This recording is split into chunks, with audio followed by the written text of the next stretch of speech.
English podcast. Welcome back, English learners. You're listening to QLeap English, the place where we read great books, talk about them in everyday conversations, and somehow your English gets better along the way. I'm Mr. Q. And I'm Naomi. Hi, everyone. We're so glad you're here. Naomi, I want to ask you something.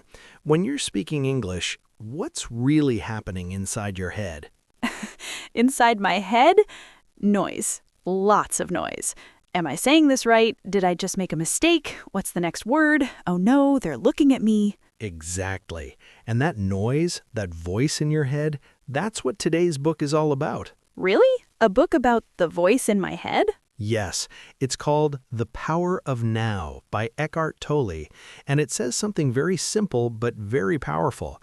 Most of our stress, our fear, our freezing, it doesn't come from the situation, it comes from our thoughts about the situation.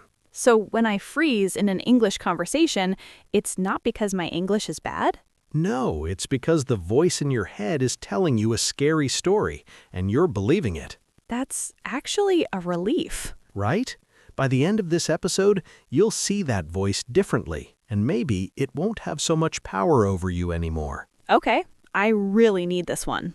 Let's go. Naomi, let me ask you, have you ever had a moment where you were speaking English and your mind just went completely blank? Last week, a colleague asked me a simple question. What do you think about the new project? And my brain just stopped. I knew the words, but they were gone. And what happened next? I panicked. My face got hot. I said something like, yes, good. Then I spent the next hour thinking about how stupid I looked. So the conversation lasted maybe 10 seconds, but you suffered for an hour afterward. Wow, when you say it like that, yes, exactly. This is what Eckhart Tolle talks about. He says most of our suffering doesn't come from what actually happens. It comes from the story we tell ourselves about what happened. The story? The actual event, you paused for a few seconds. That's all. The story, I'm stupid. Everyone thinks I'm bad at English. I'll never improve. That's exactly what I told myself. We all do it. And here's the important part. That voice in your head, Tolle says you are not that voice. Wait, I'm not the voice in my head? You are the one hearing the voice. The voice is just thoughts. Thoughts come and go. But you, the one who notices the thoughts, you are still there, calm, present. That's a big idea. Can you say it again, slower? You are not the voice in your head. You are the one who hears it.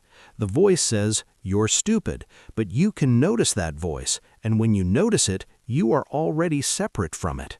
So when my brain says you're going to make a mistake, I can say, oh, there's that voice again. Hello, voice. And then you don't have to believe it. hello, voice. I like that. Many learners I've talked to say this idea changed everything for them, because once you stop believing every thought, you stop freezing. But how? How do I actually do that in a real conversation? Tolle says the answer is simple, not easy, but simple.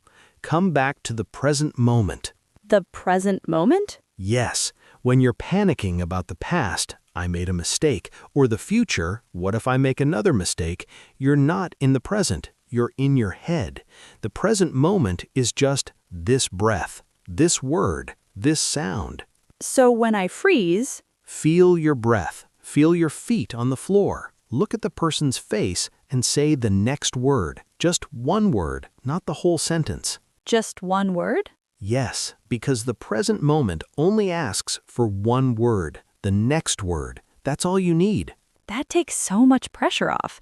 I don't need the perfect sentence. I just need the next word. Exactly. And here's a story I love from Tolle. He talks about a Zen master who was asked, "What do you do before enlightenment?"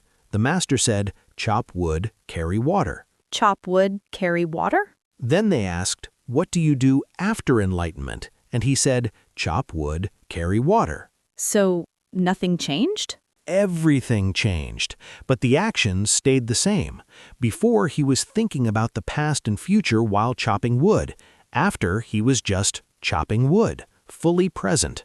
So for English, before I'm thinking, I'm so bad at this while speaking. After, I'm just speaking. one word at a time. Yes, you're not trying to be perfect. You're just present. Can I tell you something honest? Please. I've always thought that if I'm not nervous, it means I don't care. Like I need that pressure to perform well. Oh, that's so common. Many learners feel that way. But think about this. When you're calm, does your English get worse? No, actually, it gets better. I remember words more easily. I speak more clearly. So the nervousness isn't helping you. It's just a habit, a voice you've been believing. So how do I break that habit? Tolle has a simple practice. Whenever you notice the voice in your head, just watch it. Don't fight it. Don't try to stop it. Just watch, like you're watching clouds pass in the sky. And what happens when I watch? The voice gets quieter, not because you pushed it away, because you stopped feeding it with your attention. So the voice is like a little child asking for attention? Exactly. If you fight the child, it screams louder. If you ignore it, it might still scream. But if you just notice it, oh, there you are, sometimes it calms down by itself. I want to try this. Next time I freeze in an English conversation, I'll feel my breath, look at the person's face, and say one word. And when the voice says, "You can't do this," Hello, voice. perfect. This feels lighter, like I don't have to carry all that fear anymore. You don't. That's the gift of presence. The past is gone. The future isn't here yet. All you ever have is this moment. And in this moment, you're okay. I'm okay. Yes, and that's enough.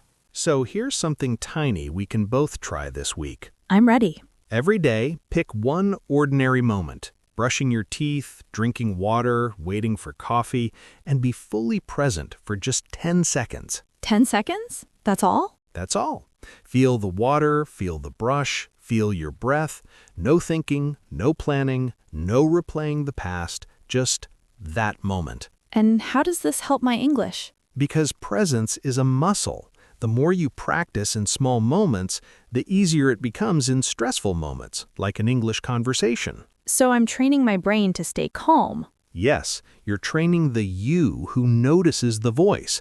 That's the part of you that never freezes. Okay, 10 seconds a day. I can do that. Good. And if you miss a day, just come back the next day. No pressure, just presence. I love that. No pressure, just presence. That might be our next t-shirt. I'd wear it. Mr. Q, before we finish, let's look at some words from today, but not like a lesson, just let's talk about them. I love that. Words are friends, not homework. Okay, first word, presence. Presence means being fully here, not thinking about the past, not worrying about the future, just this moment. We said presence is a muscle. You can train it. Yes. Example, when I feel nervous, I bring my presence back to my breath. I like that. Next word, thoughts. Thoughts are the sentences in your head.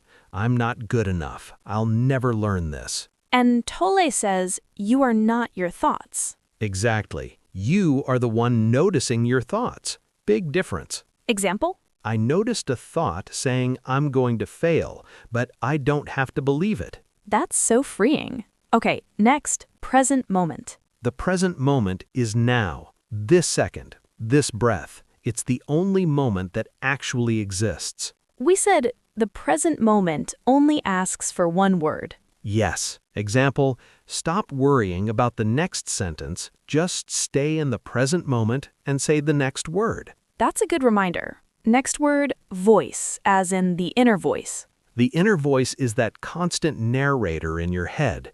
You should be better. You're too slow. What will they think? And we said when you hear it, just say, hello, voice.